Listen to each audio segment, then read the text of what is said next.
I was quite ashamed of where I found myself being. So I didn't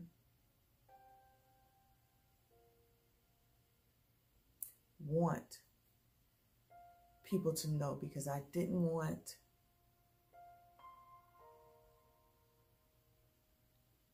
to be frowned upon. I didn't want to be judged. I didn't want people to look down on me. And that was the biggest thing I had to deal with while I was there. My pride.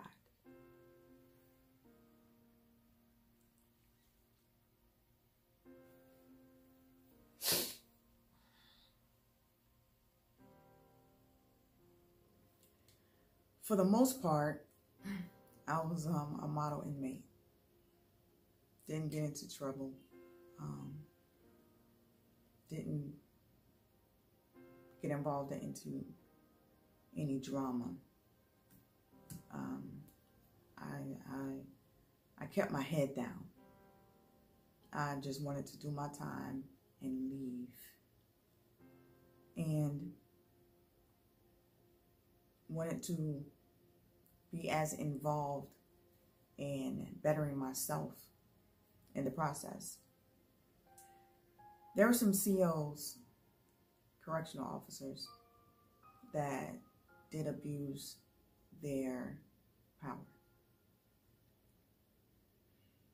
They would attempt to befriend some women in order to see what they can get from that person. Some of the COs would bring in snacks for certain inmates and see what they can get for those privileges from these women. And some would just downright be disrespectful. I saw it firsthand, but I didn't experience it. I did have a CO that I felt was doing underhanded things to pretty much get me caught up. Because I was a GED teacher, I had access to certain items. So I remember I was on my bunk, possibly reading a book or listening to some music. And when the COs, he was doing his rounds and he came, and I had a pair of headphones from the trailer, from the GED trailer. And they were just lying on my bed. And he asked me about it, and I'm saying, yeah, those are just some headphones from GED trailer. And he took them, I gave them to him, and then he wrote me up for having contraband. And I had to have a hearing, and they took away my phone privileges for 60 days. And that pissed me off. And that same CO saw me pick up the phone while I was on phone restriction and wrote me up again. And my phone was restricted for another, I think, month. And that really pissed me off. And the lieutenant of the compound told me whenever he was in my dorm just to sit on my bunk, not move, not talk, not do anything, because she saw what was happening. Eventually, that whole ordeal got me removed from the education trailer as a GED teacher. And I got put in the kitchen as the baker So now from GED teacher, I become a baker. And when I first started, it was a disaster. Of course, I know how to cook. I even know how to bake, but following their recipes was like Latin. But eventually I got the hang of it, and every morning, the only time most of the compound would get up is if I made the biscuits or if I made the coffee cake. And I had fun with that.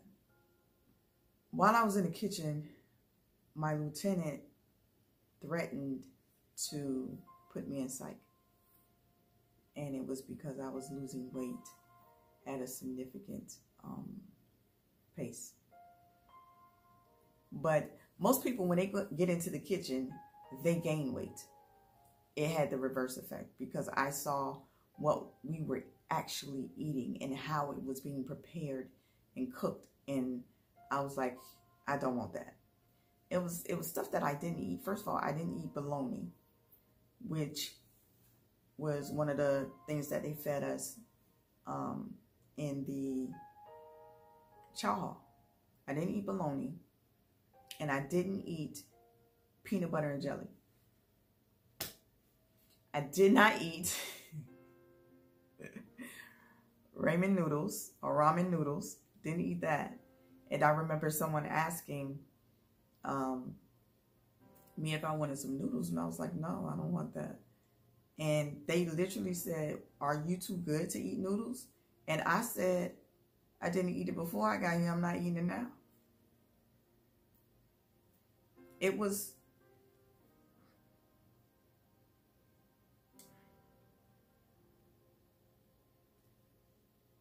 to understand my mindset, you would have to understand my parents. My father, 39 and a half years in the Army, National Guard, Federal Civil Service, very structured man, very soft-spoken, not strict. I'm a daddy's girl. And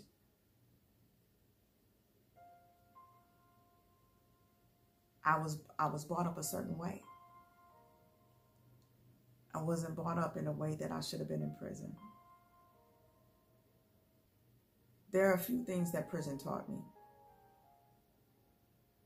Prison taught me that you cannot believe everything that you see on television.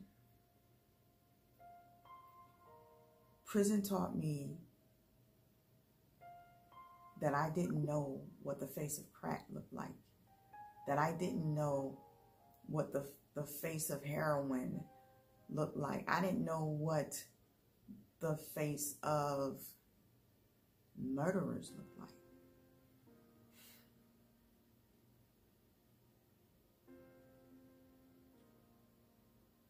There was this young lady that I met, sweetest thing in the world.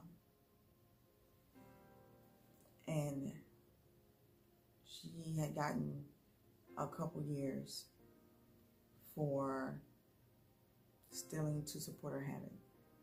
She was a mother, she was a daughter, she was a sister, she was an aunt. But she had a crack habit. That's not what TV showed me the face of crack was. There was a woman in there for embezzling over $1 million. She was an accountant, a controller, and her face wasn't the face of a thief.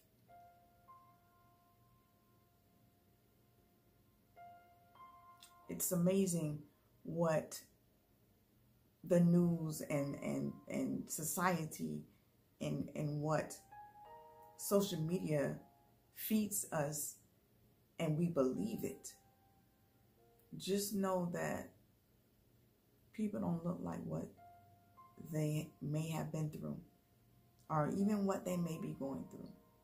and that you can absolutely not judge a book by its cover.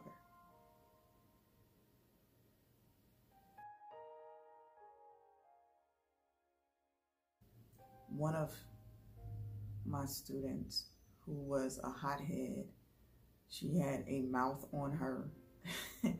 She had an attitude out of this world, but she loved me and I loved her to pieces, because I think I might have been one of the only people that she listened to. And we had gotten the results back. And the other GED teacher and I knew that she passed. And we go in her dorm, and one of the lieutenants, he was pretty cool. He was yelling her full name over the PA system, you know, telling her to come outside and come to the office. And she was like, man, I didn't do nothing. What I do? I didn't do it, man. I'm sick of this. And she comes out and she's walking and she's just fired up because she was about to go off. And he says, congratulations, you passed your GED test. And the look on her face and the joy in her eyes that she accomplished that thing. She was smart. She just made some bad decisions. One of my greatest moments while I was in prison.